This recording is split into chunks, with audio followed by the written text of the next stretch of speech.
Duff here. You are seeing the first and more than likely the last vlog video from the 1999 Tacoma. I'm driving it to work today. I listed it for sale yesterday on Craigslist. Posted a bunch of pictures and I got 3 calls, the last of which was probably right around 7:30 last night, and the guy actually came right over. He lived relatively close, and he's going to be buying the Tacoma. If things go as planned, he's going to meet me at my work, and since we do auto transactions there, title transactions, he's going to meet me there, and we're going to do the work right there, and then Cindy's going to pick me up after work to take me home. So it's kind of weird to be driving the Tacoma for the potentially last time. I've had the truck since 2001, October of 2001 to be exact. As I was digging through my old paperwork, because I'm giving him like my repair records and that kind of stuff. It's funny going across the original bill of sale that I got when I bought this. I paid $15,300 back in 2001, October 2001. And I also have the original sticker from the window when it was a new truck, and it sold for like $21,500 or right around there, brand new, back in 1999. So anyways, obviously after 15 years of ownership, there's been lots of memories created in the truck. It's done countless amounts of work for me, hauled stuff, pulled stuff. It's just I've been everywhere with this truck. It was basically my daily driver for most of those 15 years. So of course I'm sentimental about it, leaving, but the kid that's buying it, he's mechanically inclined.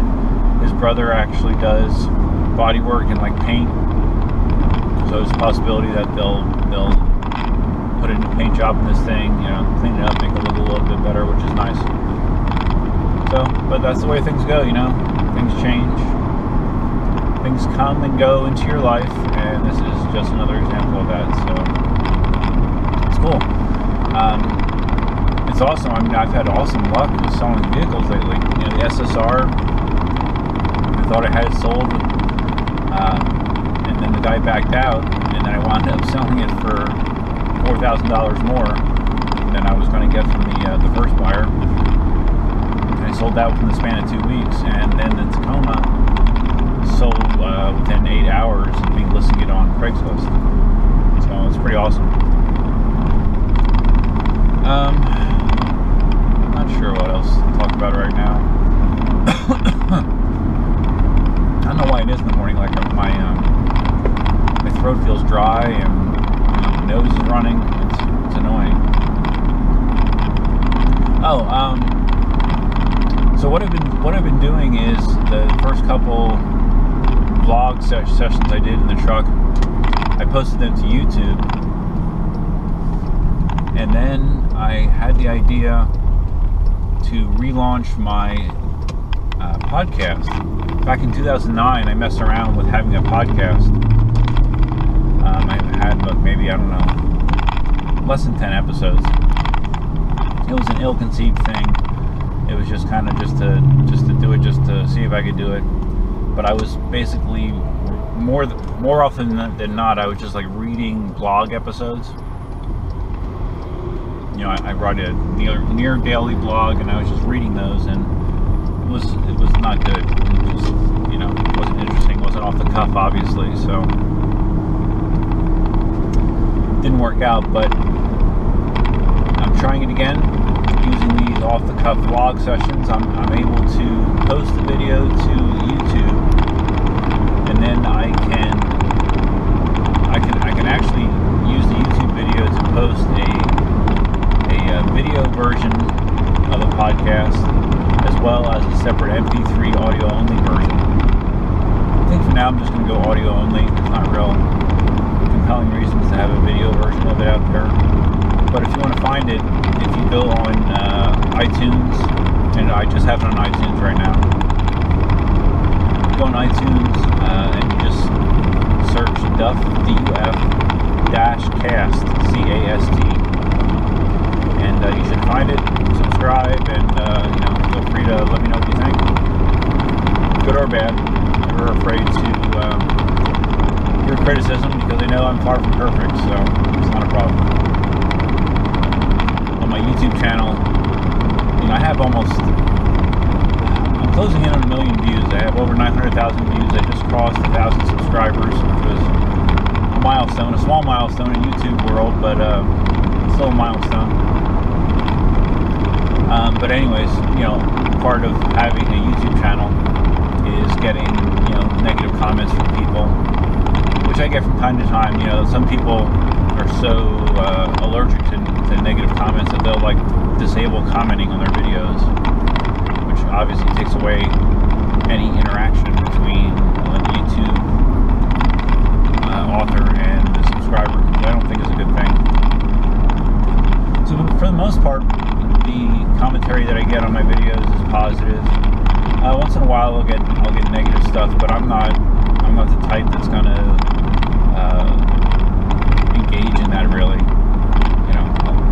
I'll address it, I'll acknowledge it, but it's very, very rare that I would participate in the trolling or the negative bullshit, because that's a fact of life in the internet. And if you're going to have anything on the internet that's consumable, blog posts, videos, Instagram, Facebook, whatever, you have to be open to the possibility of getting a negative response to whatever you put out there, because it's just a fact of life. Nothing is going to be universally accepted by everybody. So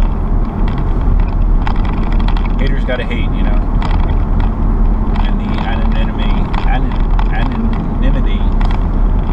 of the internet makes it very easy to do so. So it's not a big deal. So with the sale of the Tacoma, the potential sale, I'm not counting it as sold until I actually have the money in my hand. But with the sale of the Tacoma, I'd like to hopefully get the new TV that I've been talking about for a couple of years. It's been a while. My TV still works good. I have a 73-inch Mitsubishi DLP set.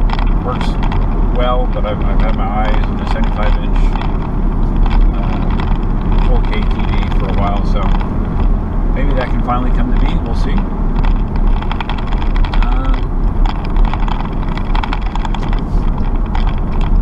The thing about editing these is I can cut out the spots where I'm deeply thinking. Not very deeply, but just thinking.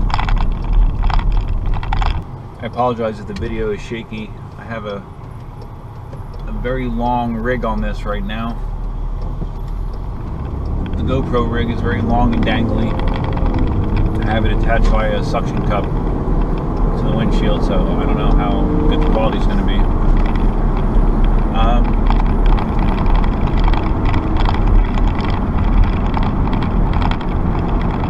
can just sit here and stare at the road. It's good. Oh, I saw an interesting clip. One of my friends on Facebook, Dirk, who is very much a progressive person politically, big fan of Bernie Sanders. He posts tons and tons of stuff, anti-establishment stuff, anti-banking, which for the most part I agree with. But anyways, he posted a clip of Paul Ryan, who's been the House Speaker for a little while, who you may recall was the running mate of Mitt Romney back in 2012. Always has been kind of a mouthpiece for the hardline conservative right. Wants to cut entitlement programs and cut taxes, and the typical line you'll hear from most Republican candidates or Republican politicians. But anyways, there was this clip of him saying that he reconsidered the way that he used to basically take a broad pen to describe or to categorize people as makers or takers. I guess that was a famous line that he used several years ago.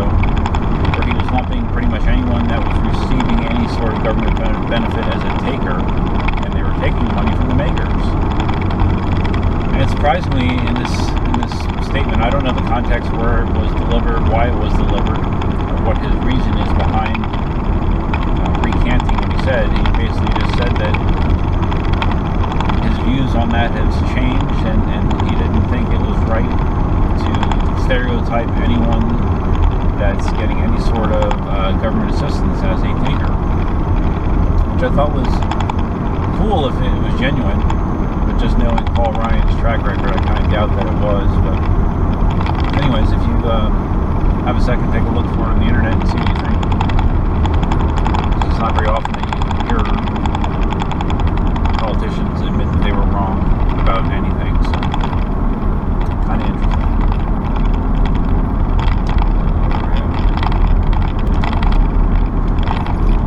Starting to rain again.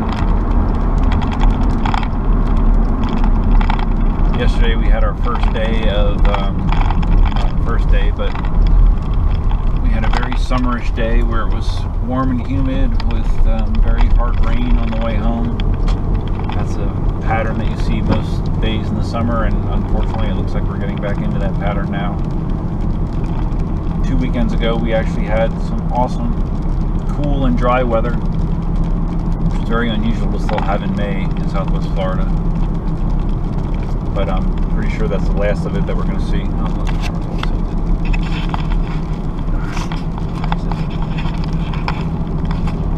Yeah. This rig needs some fine tuning, unfortunately. I apologize.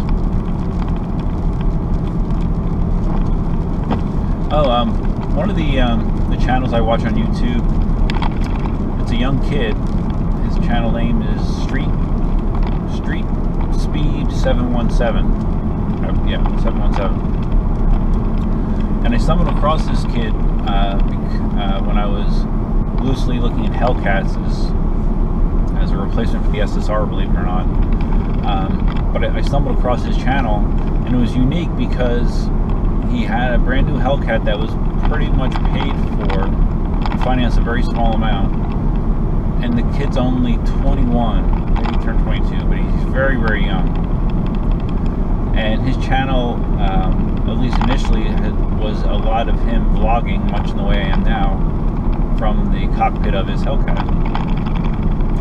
And I found it interesting, you know, that and as I'm sure most people did, that a kid that young was driving a Hellcat. And it turns out that he's in the financial industry. I don't know, he's an investment advisor, whatever, but whatever he's doing, I don't think he specifically told us his exact job title, but obviously he's making a lot of money to be able to do that. He has a house, and he's a big Duramax pickup truck, and the Hellcat, which he recently just got rid of. Actually, he traded the Hellcat in and got a brand new Chevy Corvette Z06, believe it or not. But anyways, one of the last videos that he shot in his Hellcat was him doing joyriding, and he lives up in Pennsylvania, actually, sort of close to where I used to live. And the video was him using his GoPro to document him going obscenely fast in some situations on back roads, Pennsylvania back roads. One clip, I think he might have hit 120, and it was clearly visible on the speedometer. And he posted the video to YouTube. And I like the kid. He seems like a good kid. He's very intelligent, well-spoken, much more well-spoken than I am. But I left him a comment and just said, hey, you know, I shared with him my experience with making my Yellowstone drone video that I posted to YouTube, not knowing that there was a ban on drone flights in national parks. And as a result of that, I now have a federal misdemeanor on my record, and I was prosecuted and had to pay a nearly $900 fine just because I had that documented on YouTube. You know, no park ranger saw me, no law enforcement officer was directly involved other than them seeing it on YouTube. And I just let him know that potentially I could see this kid, having the same issue, documenting his joyriding on YouTube. And I advised he saw the comment. I think as of last evening the video was still up, so maybe he hadn't even seen it, or maybe he's not even, doesn't think it's a legitimate concern. When you're 21, I don't think you think a lot of things are legitimate concerns. I don't think I did, for sure. So anyways, it'll be interesting to see if he leaves it up or takes it down, or if anything happens as a result. But generally speaking, my philosophy is it's not good to publicly document you doing illegal activity and posting it on YouTube. So if any of you out there trying to, or thinking about doing the same thing, I would advise you against it.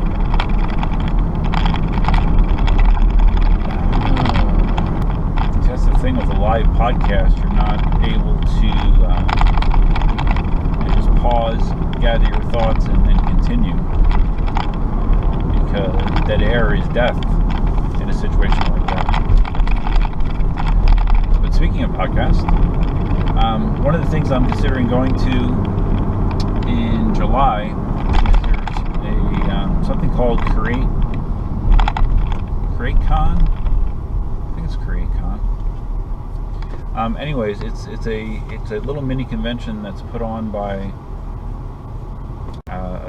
a guy. Well, actually, it's several people that I listen to on podcasts. They actually have been podcasting for several years, and through revenue streams, YouTube advertising revenue streams, Twitch TV subscriptions and revenue streams, and Patreon subscriptions, they actually have all quit their conventional jobs, and they just do this full time, believe it or not. They make a living doing podcasting regarding mostly video games and some culture items, like film and stuff like that. But that's all they do. And I think it's pretty crazy that can be a viable profession nowadays, but it definitely can be. But anyways, these guys are having a convention where they're going to be doing some live podcasts, as well as talking about the logistics of what they're doing, how it's done, suggestions and that kind of stuff. And I'm considering going, since it's in Orlando. It's kind of close. It'd be kind of cool to meet the guys. They're obviously much younger than me, but I thought it would be fun. Cindy seems to be into it, so we might do that. In addition, Cindy made arrangements for us to go to SuperCon in Miami, which is a superhero convention. I've never gone to anything like that, so that might be interesting. I think that's going to be coming up in a few weeks. I noticed one thing about vlogging while you're driving is people wonder if you're talking to yourself. I just saw the person next to me look over and look at my passenger seat to see who I'm talking to. Maybe they think that I'm just talking on wirelessly on my Bluetooth handset. Who knows? So anyways, that's all I got for now. It's probably all I'm going to have for today. If things go as planned, the truck transaction will hopefully take place in the morning, and then I'll be hopefully hitching a ride to the gym with my gym buddy if he's going the same time I am. But obviously I'm not going to be bringing my GoPro along for that. So I think that's it. So for today, which is the 17th, I think. May 17th? Yeah. I believe today's May 17th. That's the episode for today. That's a really dumb way to say it.